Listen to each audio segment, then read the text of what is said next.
Welcome. Chris Struthopoulos here. I'd like to take a moment and invite you to reflect. What would you like 2021 to look like? You know, we're all so happy that 2020 is finally in the rearview mirror. I mean, it's been such a difficult year for all of us. But the question is now, with 2021 in front of us, what would we like that to look like? And so today I want to share with you is a framework that's going to help make these things happen. Because unfortunately, as we know, New Year's resolutions don't work. If you look at the research into goal achievement, about only 1% of New Year's resolutions actually get manifested and occur. So I don't invite you to use that practice. It's fraught with pitfalls. I'm going to share with you today, though, a framework that's based on psychological research and goal achievement theory that has a dramatically higher chance of success. So that way you can make the things that you want in 2021 happen. So first step is take out a piece of paper or brainstorm in your mind a quick list of what is it you'd like in 2021. So pause this recording, take a moment, and just come up with a list. Okay, so now let's dive in. What is it exactly you'd like to do? And so let me back up before I dive into that and introduce myself. As I said, my name is Chris Struthopoulos, and I'm an international life coach. I'm a TED speaker. I'm a professor of student success, and I'm also a Himalayan mountain guide. So I'm recording this in one of my favorite spots here deep in Colorado San Juan Mountains. And so I want to share with you, before I share with you the framework, I'm going to apply it with two stories, personal true stories from my own experience. And then we're going to apply this framework to those two individuals. So the first guy, I'm going to change his name to protect his identity, but I'll just call him Todd. And he was a client on one of my first Himalayan trips I was guiding. Our goal, the goal of Todd and I, was to climb a 21,000 foot peak in the Himalaya. And Todd was a physical stud. I mean, the guy was an unbelievable athlete. He'd run multiple marathons, including Boston, the one you have to qualify for. And he'd been training for an entire year for this trip. And in fact, he had actually hired one of the world's top alpinists, runs a training program to help train him for this expedition. And in his personal life, Todd was also incredibly successful. He was in the C-suite for a major organization that you've heard of, major company. So the guy was successful in multiple arenas of life and was a go-getter. In fact, just one little story about him, he was on vacation in Barcelona, found out they were running the Barcelona Marathon the next day. He wound up finding, of course the race was sold out months ago, he wound up finding the race director and just shook hands, and talked himself into a bib so he could run the race the next day. That's the kind of guy Todd was, right? So our goal again was to climb a 21,000 foot peak. Based on the little bio I've told you, what would you predict to be his chances of success? And let's also take out acclimatization off the window, because altitude problems. And I'll tell you that as we did our acclimatization, he was as strong as the Sherpas. And so what do you think was his chance of reaching that summit? So let me tell you a second story. And this is a student of mine, and his name was Dustin. Dustin showed up in my class. His goal was to graduate college. He's in his mid-20s. He was just released from prison, and he had a bit of a drinking problem. And he decided he couldn't get a job because of his prison record, so he decides to give college a try. And he shows up, and I got to mention one more thing. His background, he came from he's a Native American, born and raised deep on the Navajo Nation. His parents are sustenance farmers, no formal education, no nothing. And if you've never spent any time on the Navajo Nation, it's an incredibly sad place in many ways. Uplifting, beautiful in many, but I mean, there's 50% unemployment. It has a suicide rate 3 times the national average. It has an alcoholism, which is just another form of suicide. Is death by alcoholism is 13 times the national average. I mean, it's basically a third world nation inside our country in so many ways. So there is Dustin. Stated goal is to graduate college and turn his life around. Mid-20s, just released from prison, has comes from that background, and again mentioned, like many folks from the Navajo Nation, struggled with alcohol. What would you predict to be his chances of success? Okay, so now let's dive into the framework, because as a professor of student success. I'm obsessed with the psychology of goal achievement and fulfillment, and how do we actually get people from here to there. And so the framework I'm going to share with you is one of my favorites of all the tools that I've uncovered in my coaching practice and in all my research as a professor. And it starts with, I'll illustrate it with an example we can all relate to.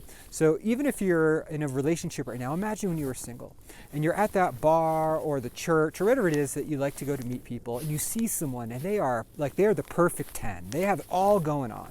They're attractive, they're successful, they're magnetic. And you have this belief in your mind that, wow, they're a perfect 10 and I'm not.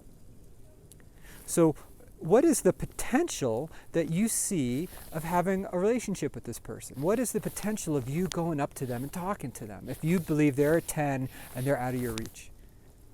And if that's your belief, what kind of actions are you going to take? If you don't see any potential, if your belief is they're a 10, they're out of my league, your potential is none, right? I don't see it. What kind of action are you going to take, right? You probably won't. You'll just sit there and, if you're at the bar, you'll just kind of drink your beer. If you're at church, maybe you'll find yourself at the food, at the buffet, kind of going at the food table. And what kind of results do you get then? You feel bad about yourself, right? So then what does that do to your belief? If you have no results, now you're feeling lonely, you're, drinking, you're eating, and your belief now has gone down. And now you see somebody else. And this person, they're not quite as perfect as the other one. Maybe they're like a 9 or an 8. But now you're not feeling good about yourself. You're already, maybe a beer or, several appetizers in, and you're already feeling bad about yourself. What are the odds then? What's that do to your potential you see now with this 8 or this 9? It's gone down, right? What kind of actions are you willing to take?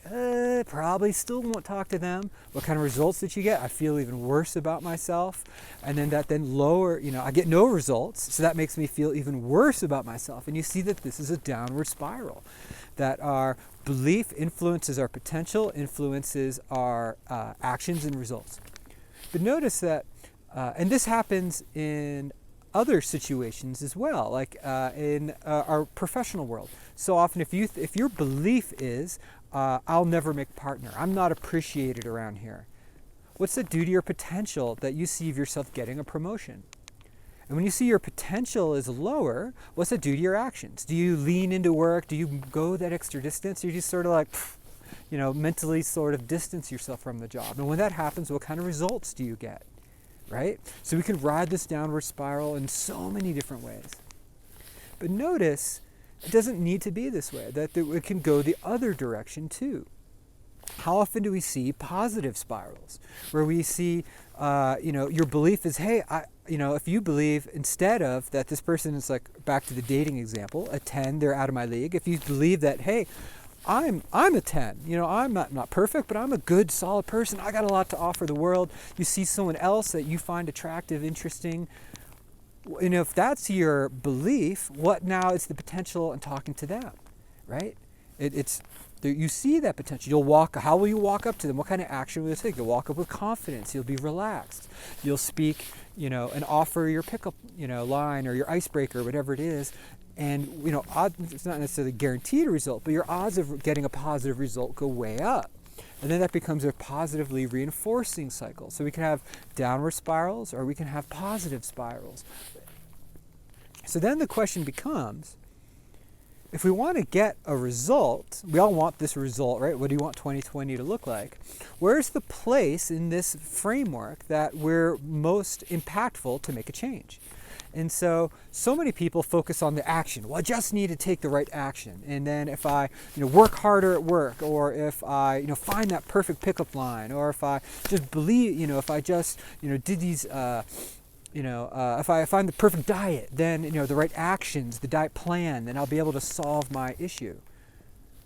But how often does that really work out? So let me give you an example. So now imagine, we're back to the dating example. You see this perfect 10. I give you the absolute scientifically proven perfect icebreaker, the perfect, introductory line, pickup line.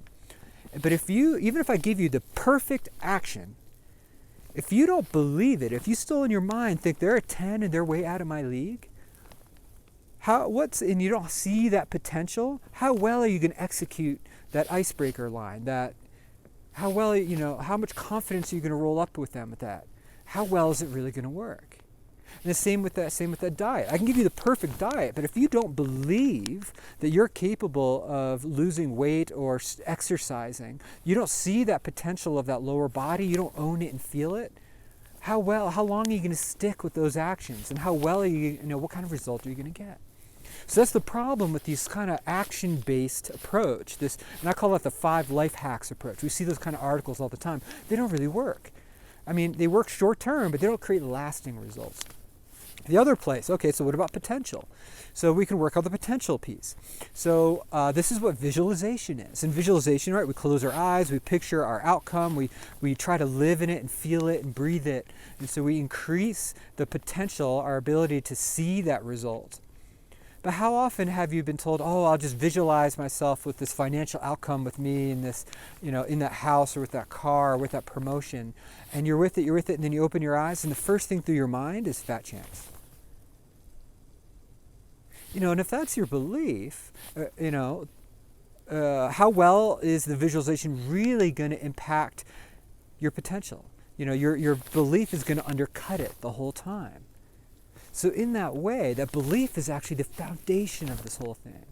Because think about that. If you then truly believe that you are worthy of that promotion, you are worthy of this result, that then sets up the whole positive spiral. But if I don't believe it, if my belief system is stacked against me, I get the opposite. So belief is the place, it seems to me, that we get the maximum result. So let me illustrate this now by circling back to Todd and to Dustin. So I'll start with Todd. Remember, goal is to climb the 21,000 foot peak in the Himalaya. Guy's an ox. He has, through the whole trip, he is literally the most fit guy besides the Sherpas. I mean, they're like mutants. Besides the Sherpas, he's the most fit guy on the entire trip. Lowest resting pulse, the best oxygen saturation because we take that every night. We're sitting at the 19,000 foot camp. He's strong. He's ready. But then his belief starts to falter. And that night he says to his tent mate, I just can't do it. I'll get up to 20,000 feet and that's it. That's all I can do. His belief just crumbled. This guy who's an absolute ox. You know what happens the next day?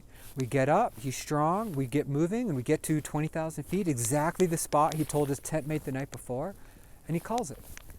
And that same stubborn determination that got him into the Barcelona Marathon, even when it was closed, that got him through so many marathon finish lines, to Boston even marathon, stopped him right in his tracks at 20,000 feet. He rose to the level of his belief and then no more.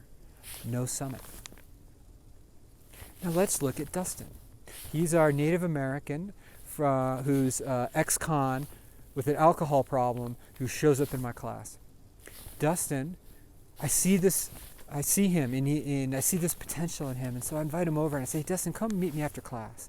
And I start talking to him because I love working with guys like him, especially because I love giving back, right? I see these guys. And I invite him in my office and I see this ember of him, of potential. And so I start fanning that belief. And I start, tutoring him and encouraging him and just on that ember of belief in him. Not only does he graduate my class, he then comes back next semester. He graduated with a B in my class, comes back, re-enrolls next semester, and then does well, and then he starts saying, hey, wait a minute, I can do this. Like, I belong here in college, right? That belief gets stronger and stronger. He starts seeing himself as a college graduate. He then takes these actions. He gets tutoring. He's working hard. He's persevering through all these classes. And the result, not only does he graduate, he graduated with honors. And I'll never forget, after honors, it's a big deal at the college, right? And one of the little things we give you, besides, special recognition at graduation and things like that, is a pen. And it just says honors graduate on it. And Dustin I'll never forget, I was talking with him afterwards, and he held this pen that said honors graduate on it, like a sacred relic. Because here was this guy who came from absolute, the deep poverty on the reservation where graduating high school was a major accomplishment, now with a college degree. And now he sees himself as an academic. He holds that pen like a relic. His belief is so strong. You know what he does next? he enrolled in a master's program and became in psychology, gets his master's in psychology, and then goes back to the reservation as a counselor, and that's where he's working right now, like elevating other people from that same background, helping them believe in the same way he's learned to believe. Notice that. Two incredibly, one guy who had all the advantages in the world, Todd, one guy who had fighting uphill every way and had made a ton of mistakes, totally different outcomes on their stated goals. The root was the belief. So I invite you to now take a moment and now go back to your list of what is it that you said you wanted here in 2021? What are the results that you're looking for? And take a moment and dig deeper. What is your belief system around those results, around, what is your true belief? If you're really honest with yourself, do you believe in your heart 100% this is something you deserve, you are capable of it, the world will align and make this happen for you? Or is it fat chance? There's a little imp on your shoulder talking to you saying, that's not for you. You're not the type of person who does that. That's for, you're not smart enough, you're not fast enough, you're not good enough, you don't have enough skills, you don't have the right education, you don't have the right background, you don't have the right enough money, etc., etc. What are your beliefs? And so what's so powerful then, the problem is that the majority of our beliefs are negative. If you look at National Science Foundation research, 95% of our thoughts are habitual. They're just what we believed yesterday. And 80% of them are negative. 80% of our thoughts are negative, according to the National Science Foundation. So that's the trick of this. There's all this inertia working against us. So even if we do our visualization, even if we say our affirmation, we need to encode it even deeper into our subconscious. That's like the iceberg, Freud's 3 layers of consciousness. That are the beliefs that hold us back the most are often not conscious beliefs. They're semi-conscious and unconscious beliefs. And that's what's so powerful about the tools I love to share with people is how to then condition that semi-conscious and unconscious belief system. So 80% of our thoughts no longer have to be negative. And that then unlocks our ability to truly step into belief, truly see that potential, truly take action that aligns us with the results, the outcomes that we want. So if that's something that intrigues you, there's only so much I can do in a short talk here. I've got, reach out, send me an email, let's talk. I love supporting people in 2021. That's what lights me up. So thank you very much. Chris Struthopoulos here. Really appreciate your time. And let's all go out and make 2021 a magical year. Cheers.